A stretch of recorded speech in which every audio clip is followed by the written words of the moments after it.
Mas uma coisa era certa naquela primeira semana. Apesar de eu não ter murmurado que isso foi a graça de Deus que me conduziu, eu fiz muitas perguntas para Deus. Eu questionei como é que ele podia ter pedido para Abraão o filho dele. Eu falei, Deus, você não tem ideia do que você pediu para Abraão. Audaciosa, né? Eu falei, Deus, você não está entendendo o que é ser homem.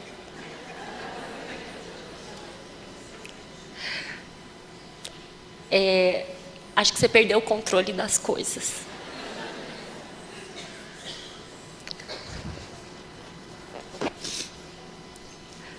E naquela primeira semana, eu também fugi das minhas orações, aquelas verdadeiras orações.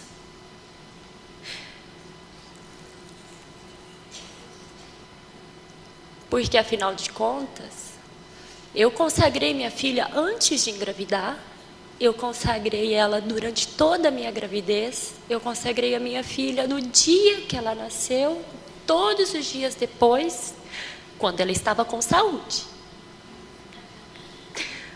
Mas no dia que as coisas mudaram, eu falei, Deus, ela é sua, mas ela é minha. Desculpa, mas não vai dar para reconsagrar de volta. Porque eu tinha certeza que se as palavras, Senhor, ela é tua, saíssem da minha boca, eu tinha certeza que Deus levaria ela embora no minuto seguinte. E eu não estava preparada para isso.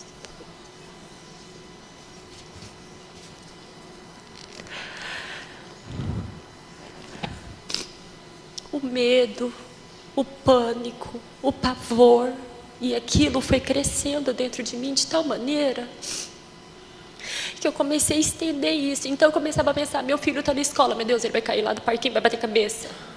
Ai, meu marido está indo de carro, aí ele vai ter um acidente, meu Deus. E aquilo foi crescendo.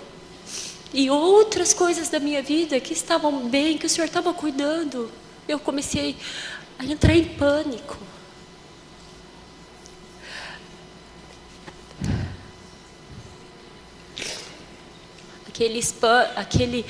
Esses pensamentos vinham principalmente nas horas em que as coisas acalmavam no quarto, normalmente de madrugada, que eram as poucas horas de calmaria do quarto. E eu me lembro também de ter falado, Senhor, eu não aceito ser vítima dos meus pensamentos. Então eu orava e lia aquele Salmo de 121 que diz assim, eleva os olhos para os montes, de onde virá o meu socorro? O meu socorro vem do Senhor que fez os céus e a terra. Ele não permitirá que os teus pés vacilem. Mas eu orava assim, Senhor, você não permitirá que os pés da Esther vacilem. Não dormita aquele que guarda a Esther. É certo que não dormita, nem dorme o guarda da Esther. O Senhor é quem guarda a Esther. E assim eu orava e lia. Aí terminava o da Esther, eu punha o nome do Gabriel. E terminava do Gabriel, eu punha o nome do Rafael. E isso acalmava meu coração. De novo, o que acalmava meu coração era a palavra de Deus.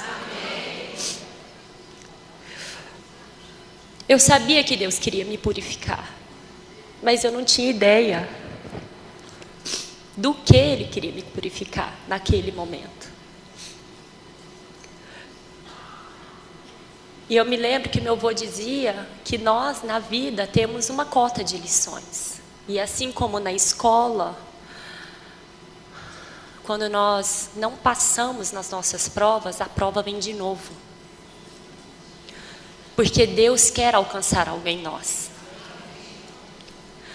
Já percebeu, às vezes, quando as coisas se repetem, e aí vem de novo, passa uma fase de calmaria, aí vem a mesma pessoa, a mesma situação, e de novo, é porque nós não aprendemos.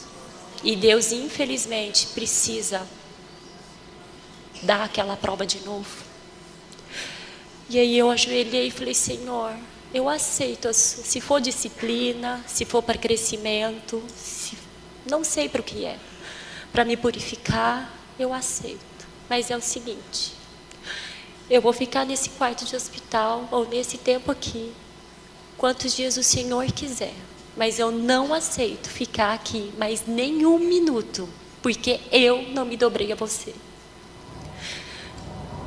Eu não aceito ficar nesse quarto nem mais um minuto, porque eu não me dispus a me dobrar ao Senhor.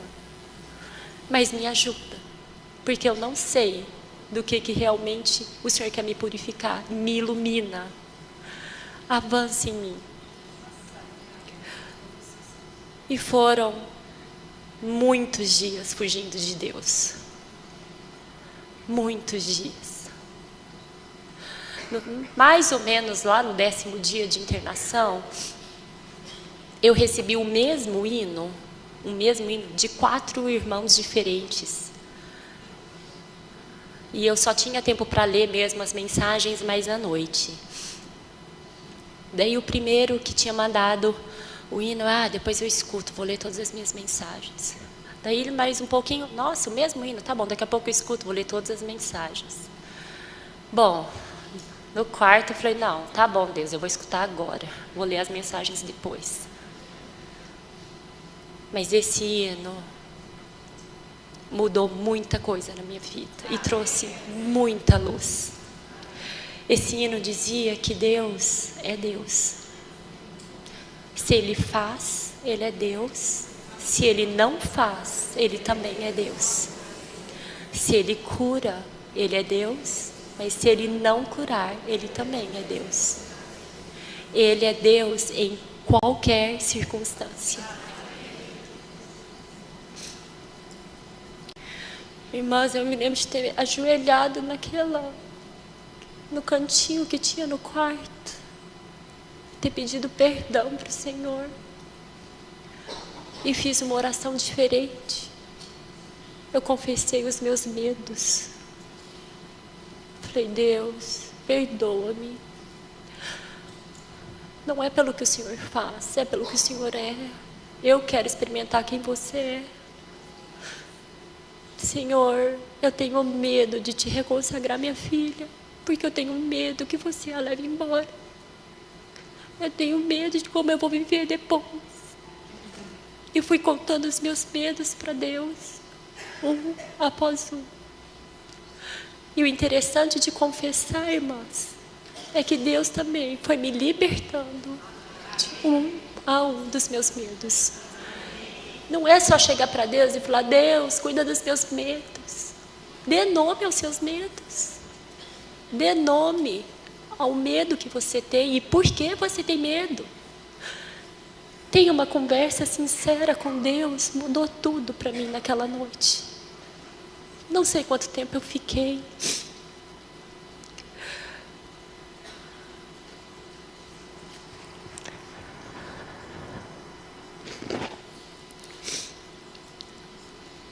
E o Senhor me falou naquela noite que mesmo que eu fugisse dele, Ele é Deus e Ele faria o que Ele quisesse. Mas que eu tinha uma decisão nas minhas mãos. Se eu queria ou não ser transformada através do que Ele iria fazer. Porque eu não poderia mudar o que Ele queria. Mas eu podia mudar como eu sairia da situação.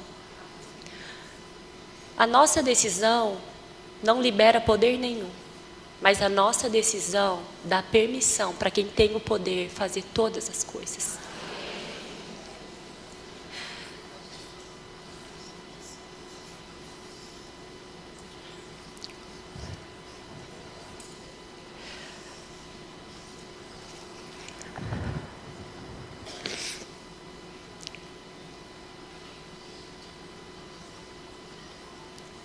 Naquela noite eu também orei ao Senhor porque eu não queria ser a mesma do começo do inverno até o fim do meu inverno. E o que o Deus que eu conhecia no começo do meu inverno não poderia ser o mesmo no fim do meu inverno. Irmãs, eu escolhi ter uma tenda de encontro com Deus. E Deus nos encoraja que cada uma de nós tenha essa tenda do encontro.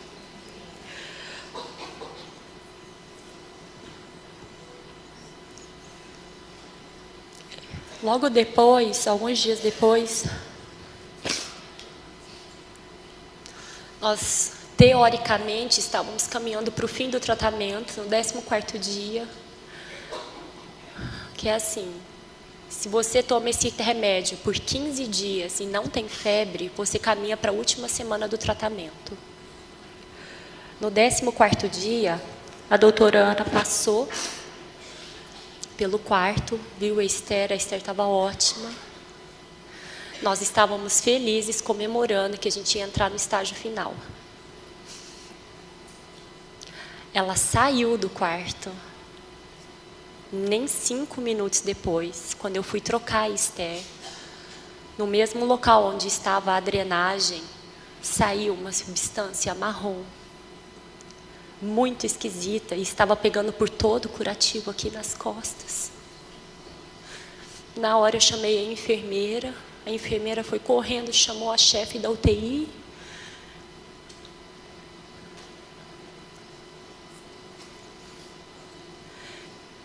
E naquela mesma noite a Esther teve que voltar para o centro cirúrgico. Ela teve febre. E tiveram que fazer um novo procedimento nela. E a febre zerou toda a contagem.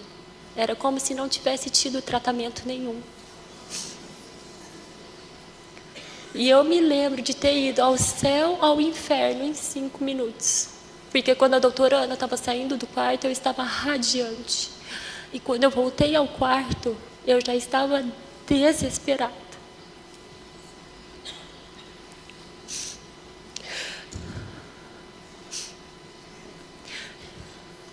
Eu me lembro também de me ajoelhar e falar: Deus, eu me recuso a ser a folha seca dessa situação. Eu não sou a folha que caiu da árvore. Eu sou a árvore com raiz. Eu não posso ser vítima das circunstâncias e das notícias que me rodeiam.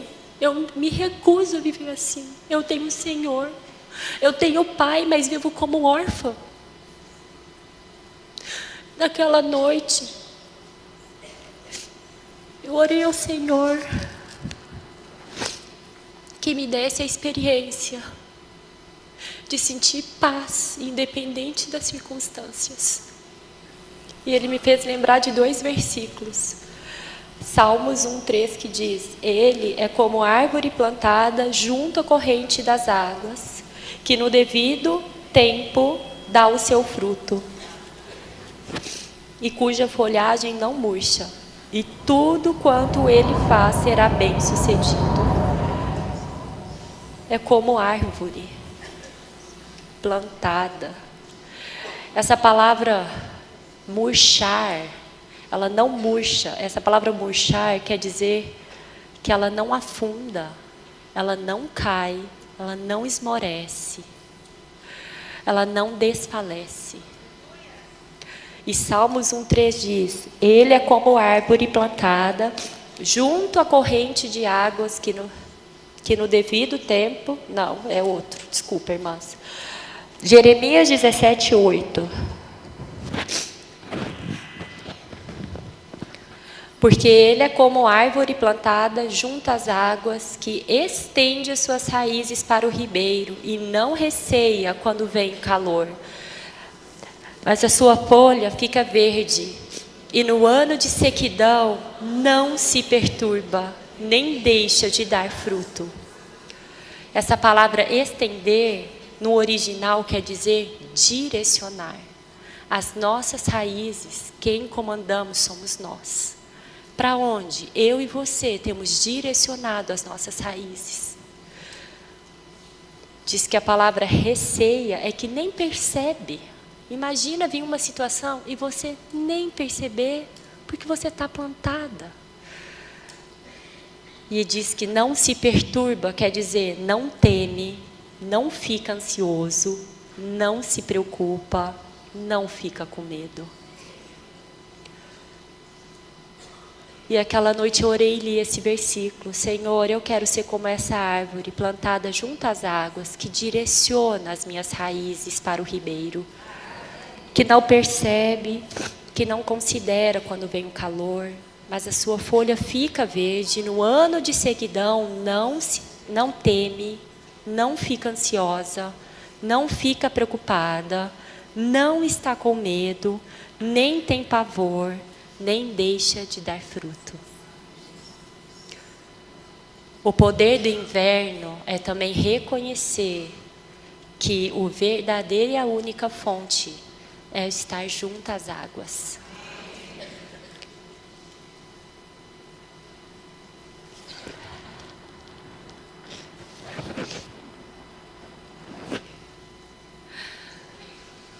Oh, Senhor Jesus. Durante meu período no hospital, eu li alguns livros também. No meu pouco tempo de folga, quando a Esther dormia, à luz da lanterna, porque eu desligava a luz do quarto. E eu me lembro de ter lido um capítulo que falava sobre quebrantamento. Que muitas vezes nós queremos que Deus trabalhe em nós, mas nós não aceitamos quando Ele quer vir nos destruir e moldar de novo. Deus não quer pequenas rachaduras em nós. Deus quer destruir tudo e fazer um novo. Se vai ser igual ao formato original, se vai ser maior ou menor, é prerrogativa dele. Isso ficou no meu interior. Eu falei: Senhor, eu quero sair do hospital diferente. Não quero ser a mesma Priscila que entrou.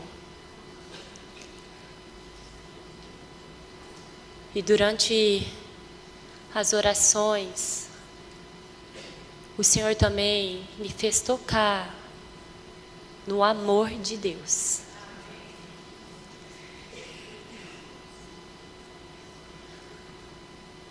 Deus sabia muito bem o que Ele estava pedindo para Abraão, não é verdade? E o pior, Ele deu seu único filho por mim e por você. E eu toquei no amor de Deus de um modo como eu nunca tinha tocado antes. Uma coisa é a gente saber e outra coisa é a gente tocar. Eu jamais daria minha filha. Jamais. Nenhum dos meus filhos. Mas Deus deu o seu filho por mim e por você. E nós ainda éramos inimigos de Deus. Deus é Deus. Ele é o oleiro. Nós somos só o vaso. Se Ele quiser destruir e jogar os cacos no lixo, é prerrogativa dele. Se Ele quiser reconstruir, é prerrogativa dele. O inverno é para que a gente tenha esse encontro com Deus e nós saiamos mudadas.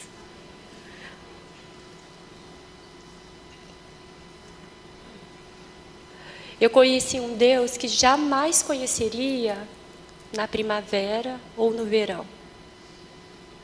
E Deus sabia a minha exata cota do que me faria perder todas as minhas forças. Os irmãos às vezes brincam que é para a gente abrir aquela salinha fechada. Mas eu falo na minha experiência que é descobrir salas que eu nem sabia que eu tinha. Pensamentos que eu jamais imaginei na minha vida que eu teria. Dúvidas do amor de Deus. Fui criada no lar cristão. Recebi o Senhor cedo. Sabia de muita coisa. Mas na hora da prova, eu duvidei de muita coisa. E a luz de Deus veio me iluminar. de que Ele era Senhor, mas na hora da prova eu queria ser o Senhor. Que eu tinha um Deus, mas na hora da prova eu queria ser Deus, porque eu achava que Ele estava perdendo a mão das coisas. E às vezes, porque a gente não entende os porquês, a gente não deixa Deus trabalhar. E a gente não decide deixar Ele trabalhar.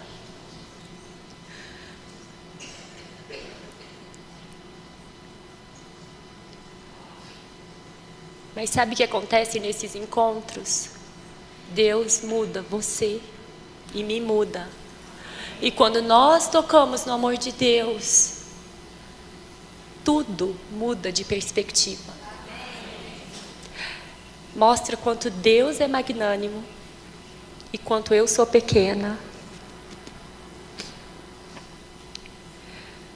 E Ele te marca de tal modo que muda o seu modo de fazer as coisas, o seu modo de pensar, o seu modo de ver, como está em Êxodo 18, 8 e 9, que diz: naquele mesmo dia contarás a teu filho dizendo: é isto pelo que o Senhor me fez quando saí do Egito, e será como sinal na tua mão, por memorial entre teus olhos, para que a lei do Senhor esteja na tua boca, pois com mão forte o Senhor te tirou do Egito. É a tua mão que tem que ser marcada, é a minha mão que tem que ser marcada, é entre os teus olhos e entre os meus olhos, na tua boca e na minha boca. Deus muda o nosso modo de fazer, de pensar e de falar. Deus muda a nossa constituição. E tudo fica tão pequeno. Não é que não dói, dói muito. Não é que você não tem direito a ficar triste ou ter medo, mas você escolhe que esses sentimentos não vão dominar a tua vida e o teu inverno.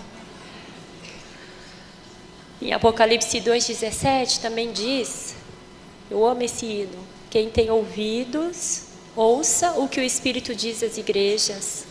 Ao vencedor dar-lhe-ei do maná escondido, bem como lhe darei uma pedrinha branca, e sobre essa pedrinha é escrito um novo nome, o qual ninguém conhece, exceto aquele que o recebe. Essa pedrinha branca é a aprovação de Deus e um nome querido de intimidade que você aprendeu nos momentos de dificuldade.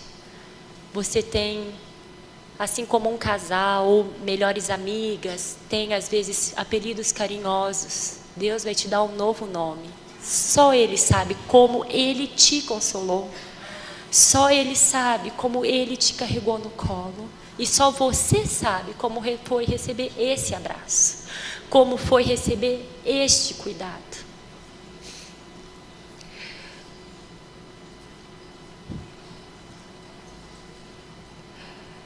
E o interessante também do inverno é que ele expõe o que realmente foi validado em nós ou não. A Esther, ela tinha tomado as vacinas, ela estava em dias com as vacinas, com a primeira dose e com os reforços, mas ela não tinha sido completamente imunizada, e foi por isso que ela pegou a doença. Eu nunca imaginei que uma pneumonia poderia ser o que foi. Para mim, pneumonia era aquele negócio, você vai, fica no hospital, faz umas inalações a mais, uma injeção, toma um remedinho. Eu nunca imaginei que iriam colocar um cano no pulmão da minha filha. Eu nunca imaginei que o catarro podia ter a cor de morte. Mas isso é porque nós não conhecemos todas as coisas, mas nós cremos e temos um Deus que conhece todas as coisas. No exame final, depois da alta, o Senhor, graças a Deus, antes até da alta, no penúltimo dia, uma nova doutora veio, ela seria a acompanhante da Esther, porque foram 9 meses do processo, mas nós tivemos alta do hospital e depois 8 meses de acompanhamento médico. Ela ficou em quarentena, tinha muitos exames que ainda precisavam fazer. No último exame dela, que seria o decisivo para saber se ela poderia ter alta médica ou não, eu levei ela para fazer um exame no laboratório e teriam que tirar dela 22 frasquinhos de sangue. Mas era para o bem. Ela já tinha feito um exame anterior que tinha dado algumas alterações logo que saiu do hospital, que também tinha sido 20 e poucos frasquinhos. Mas esse último eu lembro que me marcou profundamente. Porque apesar de serem 22 frasquinhos, se nós cooperamos, quando a gente tem uma certa maturidade e a gente fica bem quietinha, leva uns 10 minutos, mas acaba. A Esther, com todo o trauma do hospital, com todo o trauma das pessoas, ela chorava tanto e ela se esperneava tanto que a agulha entrava, mas o sangue não refluía. E furaram ela mais de 20 vezes. Quanto mais ela se agitava, mais um adulto entrava na sala, mais segurava ela, ao ponto de ter 4 adultos, mais eu, que ela estava no meu colo, segurando ela, para que a gente pudesse completar o exame.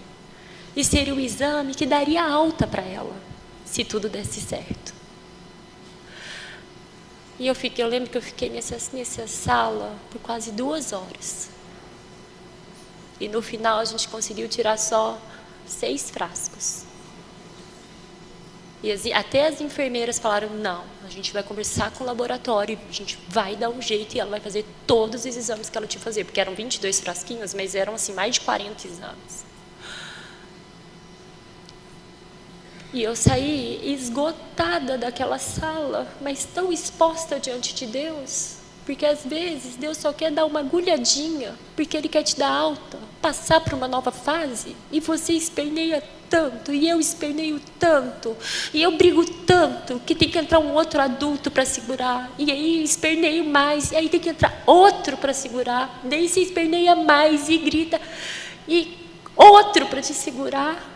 E aquilo acabou fazendo várias feridas nela que não precisavam. E nós também, muitas vezes, nós temos feridas que nós não precisamos. Porque nós lutamos contra Deus. Porque lutamos contra as situações que Deus nos deu. É uma agulhada? Dói, dói. Mas se a gente aceita,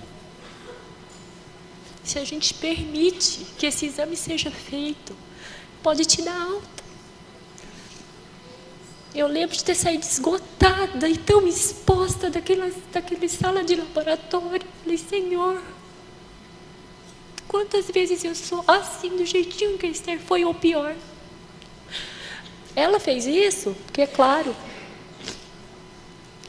com recém 2 anos feitos, que maturidade ela tinha, não é verdade? Mas é isso, Deus quer crescer em nós. Deus quer a nossa maturidade também, através das situações.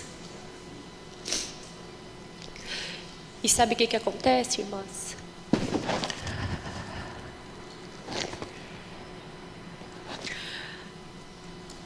Quando nós escolhemos agarrar-se às promessas de Deus, muitas coisas podem ser mais fáceis, mais leves, talvez não menos doídas. Mas com certeza saímos com menos hematomas. Recentemente li uma biografia que dizia que nós às vezes nos encontramos em 3 estágios. O de afundar, e que então a gente quer agarrar qualquer coisa só para a gente conseguir respirar. O de agarrar, não, primeiro é naufragar, o segundo agarrar, porque aí você agarra, opa, estou respirando, mas eu também não consigo ajudar ninguém, porque eu preciso me manter viva. E a fase do libertar, que eu não estou mais agarrada naquele pedaço de tronco, eu estou sentada em cima do tronco. Deus quer alcançar essa libertação em nós. para que também possamos estender as nossas mãos e ajudar a outras. Enquanto nós estamos agarradas, tentando sobreviver, nós ainda estamos num processo individual. Todas nós temos essas fases. Viva cada uma delas, mas não pare até que Deus liberte. Não desista, só, ufa, passou meu dia, sobrevivi a esse dia. Mude ao ponto de, poxa vida, estou liberta dessa sensação, eu estou liberta desse sentimento, eu estou liberta dessa sensação de perseguição, eu estou liberta dessa sensação de que eu sou vítima. Irmãs, vamos experimentar a libertação do Senhor. Tudo é para o nosso amor. Ele fez a maior prova de amor que esse universo poderia ter, dando o filho dele por nós. Que tal darmos também o mesmo passo? Senhor, me liberta. No meu inverno, me liberta.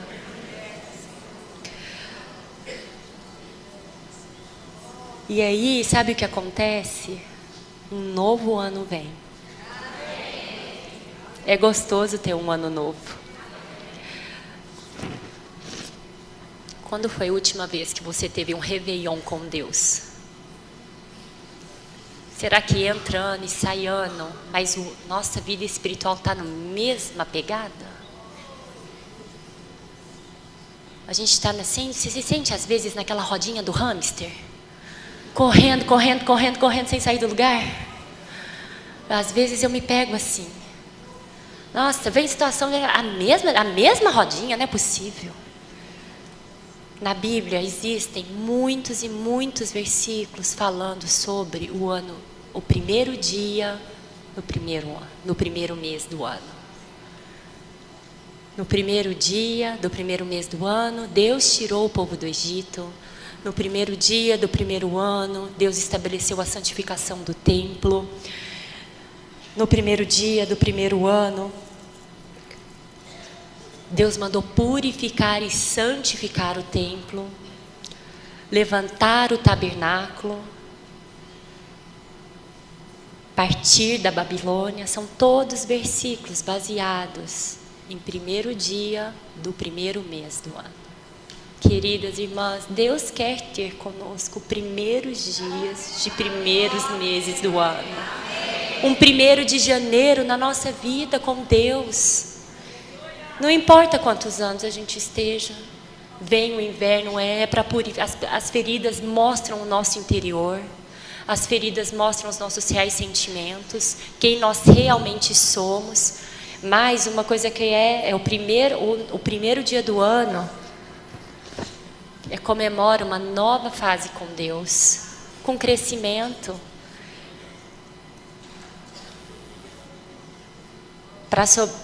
É claro que foi importante para mim todas as outras lições dos outros invernos. Nós não passamos só um inverno na vida. Claro que alguns são bem mais pesados do que outros, alguns são leves.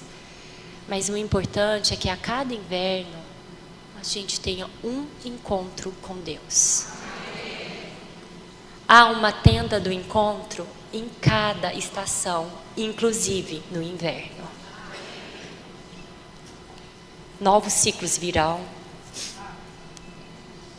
coisas boas, a primavera chega. E quero encerrar com 2 Coríntios 4:7, que diz: o poder, temos porém este tesouro em vasos de barro, para que a excelência do poder seja de Deus e não de nós. O inverno nos ensina quem é o vaso de barro e quem é Deus. E faz uma distinção muito, muito clara. E outros invernos virão para a gente nunca se esquecer de que eu sou apenas o vaso. A excelência do poder e do tesouro é dele. Assim, nunca nos orgulharemos das flores, dos frutos, do nosso verão, seja do que for, porque a gente vai sempre se lembrar quem é a nossa origem. E Deus, o amor do Pai muda tudo. Se você permitir o trabalhar do Senhor, o Deus que você conhece hoje jamais será igual para você.